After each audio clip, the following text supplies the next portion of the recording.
Red Cloud's radiant victory, the war for the Powder River. The echoes of the Sand Creek Massacre did not fade into the wind, they transformed into a thunderous cry for vengeance. By May 1865, the Lakota and Cheyenne had launched a coordinated offensive that struck the very jugular of American westward expansion. They paralyzed the Oregon Trail, forcing the U.S. government to halt civilian travel. Amidst this chaos, the cruelty of Colonel Thomas Moonlight, who hanged peaceful chiefs and left their bodies swaying as a warning, only fueled the fire. His incompetence eventually led to a humiliating retreat and his dishonorable discharge, but the real storm was yet to come. The heart of the conflict lay in the Bozeman Trail, a shortcut to Montana's goldfields that cut directly through the Lakota's last great buffalo range. In July 1865, a massive alliance of 3,000 warriors, led by icons like Red Cloud and Crazy Horse, descended upon the Platte Bridge Station. This was no longer a collection of scattered bands, it was a disciplined, veteran army. They devastated the garrison, proving that the High Plains now belonged to a sophisticated indigenous resistance.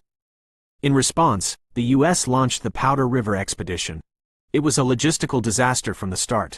While General Patrick Connor scored minor victories, his columns were decimated by starvation and tainted water. Soldiers were reduced to slaughtering their own exhausted horses for food while warriors harassed them from every ridge. The expedition ended in total failure, emboldening Red Cloud and convincing Washington that taming the Powder River would require a far greater price than they were prepared to pay. By 1866, the conflict escalated into what is now known as Red Cloud's War. Colonel Henry Carrington arrived to build a chain of forts, Phil Kearny, Reno, and C.F. Smith, right in the center of the disputed territory. Red Cloud's warriors responded with a relentless siege. They didn't need to storm the walls, they simply lured the soldiers out. On December 21st, the trap was set. Captain William Fetterman, an officer whose hubris led him to believe he could ride through the whole Sioux Nation with 80 men, took the bait. Crazy Horse, acting as a decoy, led Fetterman's command over Lodge Trail Ridge and directly into the path of 2,000 hidden warriors. Within minutes, all 81 of Fetterman's men were dead. The Fetterman Massacre shook the foundations of Washington, D.C. The government calculated that securing the trail would require 20,000 troops, resources they needed for the Transcontinental Railroad. For the first time, the United States blinked. In 1868, the Army abandoned its forts. As the last soldiers marched away, Red Cloud's warriors rode in and burned the structures to the ground. Red Cloud entered Fort Laramie not as a petitioner, but as a conqueror. The resulting Treaty of 1868 recognized the Black Hills and the Powder River Country as unceded indigenous territory.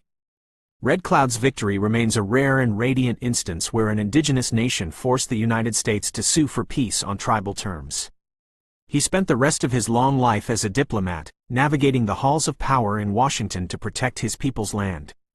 To understand this victory is to understand the Great Sioux Nation, a powerful confederacy divided into three parts: the Dakota of the Eastern Woodlands, the Nakota of the Central River Valleys, and the Lakota, the legendary horsemen of the High Plains.